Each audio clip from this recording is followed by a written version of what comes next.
শোকে স্তব্ধ পুরো এলাকা। মৃত ব্যক্তির সৎকার করতে গিয়ে নৌকাডুবিতে প্রাণ গেল একজনের। নিখোঁজ যুবক দিলীপ দাস সহ দুইজন। শনিবার সকাল 10টার দিকে রাজশাহীর গোদাগাড়ের প্রেমতলী এলাকায় সনাতন ধর্মের এক মৃত ব্যক্তির সৎকার করার উদ্দেশ্যে নৌকা দিয়ে নদী পার হচ্ছিলেন প্রায় ৩৫ থেকে ৪০ জন। মাঝ নদীতে পৌঁছালে প্রচণ্ড স্রোতের কবলে ডুবে যায় নৌকাটি।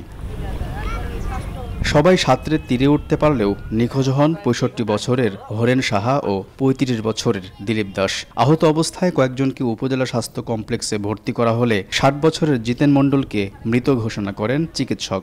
নৌকাটা বিকল্প হয়ে যাওয়ার পর ওই নৌকাটা ডুবে যায়। ৩৩ জন মতন মানুষকে পেয়েছি আমরা, এখনো ২ জন নিখোঁজ আছে। ঢেউয়ে তখন নৌকাটা উত্তাল হয়ে গেছিল, তখন নদীটাও অনেক উত্তাল ছিল, তখন ডুবে গেছিল। যারা সাঁতার জানে তারা সাঁতার কেটে ধারে এসেছে। মেডিকেলে একজনা বলছে যে তোমার ছেলে যে ডুবে গেছে, তুমি শুনতে পাওনি। আমি বলছি আমি শুনতে পাইলে এখানে বসে থাকি, এই তো চলে আসা, আমি আর দেখতে পাইনি ছেলেকে। খবর পেয়ে উদ্ধার অভিযান শুরু করে ফায়ার সার্ভিস। প্রচুর স্রোত, আমাদের ডুবের ওখানে দাঁড়াইতে পারছে না।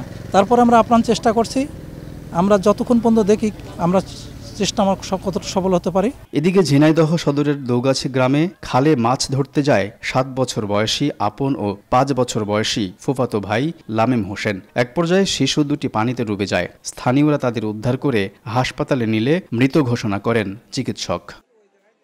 আলতাফ হোসাইন, সময় সংবাদ।